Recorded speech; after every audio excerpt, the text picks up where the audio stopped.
Hey guys, thank you so much for stopping by today. This is awkward. I haven't been doing videos for quite a bit, so I thought I would jump on here and give you guys a little bit of a life update.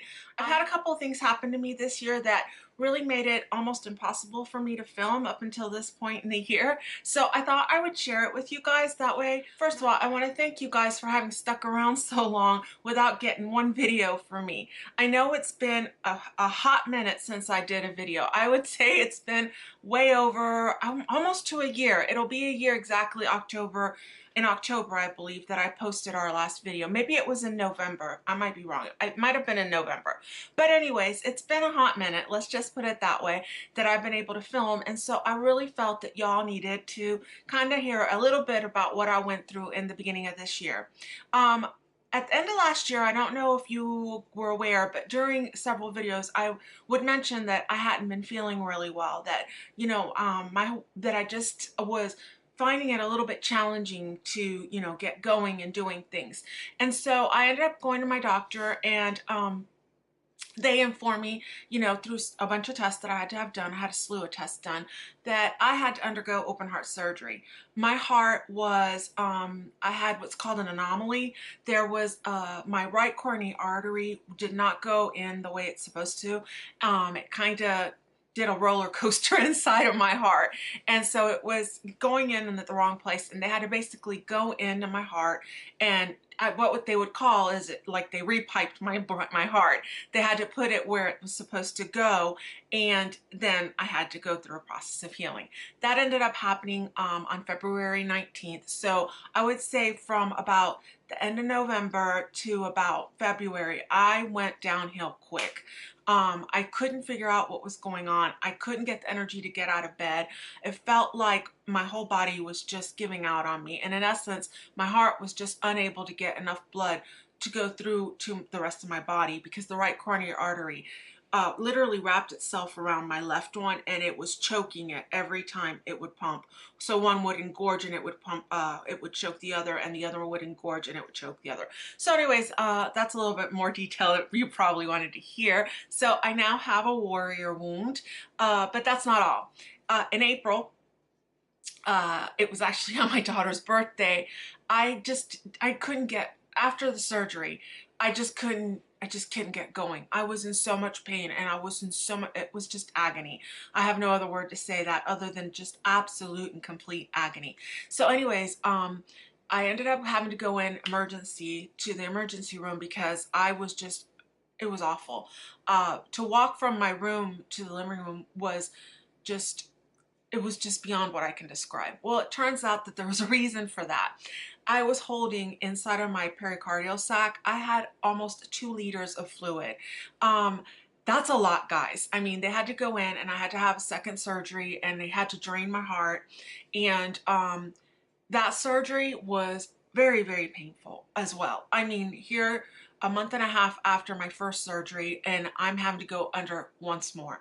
And so it took me a little bit longer to come out from underneath everything that happened then. But guess what, guys? Then I end up having to go back because I start again to collect more fluid in my pericardial sac. Basically, I had something that's called pericarditis, and it turned out I have chronic pericarditis, and I still have that. I'm still dealing with that. And in essence, it's basically, it's like any itis. If you've had bursitis or tendonitis, it's like any itis. I had a swelling of my heart sac. And so when it swells, it oozes, and when it oozes, it collects the fluid. I never got back up to the amount that I did in that initial, the second surgery. And you know what, guys, I was actually airlifted for that second surgery. That was an experience, and I'll share more about those things as the days come.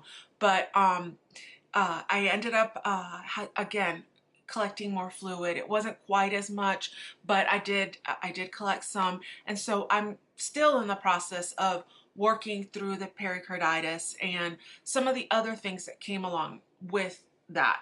I ended up developing AFib, post my first surgery, basically that's the electrical in my heart, it would just go boom boom really really fast. And so when that happened, they ended up giving me a medication that, well, lo and behold, one of the side effects is 1% of the people who take it end up going into hyperthyroidism. And guess what? I'm one of the 1%. Hello, yes, that's me. So I ended up getting hyperthyroid. And you know, that's fine and great, you know, and that's not something that's major for somebody that's not going through what I just went through. I ended up having, because of the hyperthyroidism, I ended up undergoing some other physical conditions that I just was not ready or physically able to truly handle. So that's a long spiel to basically let y'all know that I was gone, but I was gone for a reason. I really, really just, I'm feeling a lot better. I'm still not 100%. I'm hoping to be able to continue filming and uploading videos. I really enjoy doing this, and as a matter of fact, I've been a little bit more busy on Instagram because it doesn't take quite as much energy to you know, take a picture and just post it. So but I think I'm at the place right now where I can maybe sit down and film once or twice a week and share with you guys my loves or my dislikes, you know, in the makeup world, and you know, things about my faith, because you guys know I'm a faith person, and if it hadn't have been for God, I don't think I could have made it through this year. And what I went through, step by step, He placed the right people in the right place. He actually just led me to the doctors that could intervene at the right moment. It was just, it's awing.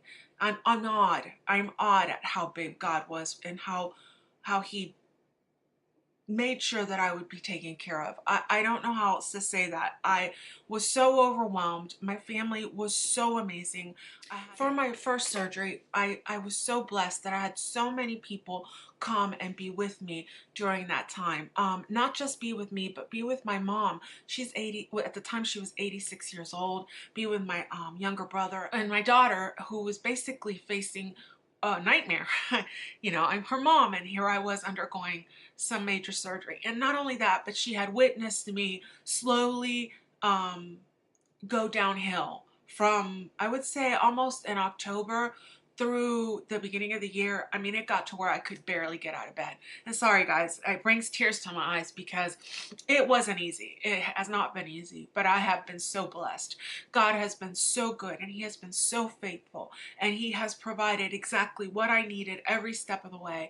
I feel so grateful because I know that without Him I could not have made it through this. And so I basically wanted to come on and say hello, hi there, how are y'all? I'm so grateful that you guys are still here.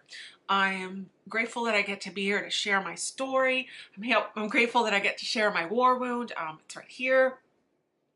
I get to share, you know, my love, my passion for nail polish and makeup, and, you know, maybe even get back to sharing some of my book reviews, and hopefully at some point go back to sharing some of my faith videos, because those are so very, very important to me. So y'all, I'm so grateful that you came by to visit me today, and that you've allowed me to share with you guys a little bit of my story from the past year. I have not been very active at all on YouTube. I have to say, at all. And if you've left me messages, or if you, and I didn't respond, I want to take a moment to apologize. At one point, I just couldn't even focus on anything. I literally was unable, my mind was unable to focus on anything post-surgery. And then after my second surgery, I really, really had a hard time with focusing. And to this day, I still have a little bit of a difficulty with that. I want to thank you though. I do want to thank you for just stopping by and watching the video, number one.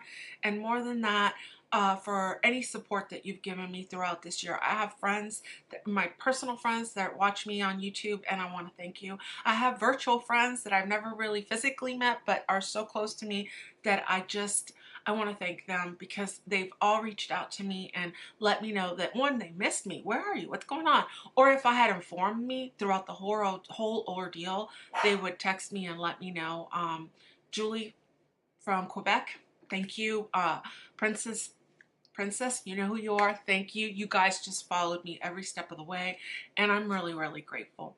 So again, thank you for stopping by. I hope you come back and visit me. I hope to start sharing some of my videos here in the next week. I know that I'm going to try to film one more today because, you know, I got ready and I'm going to do it.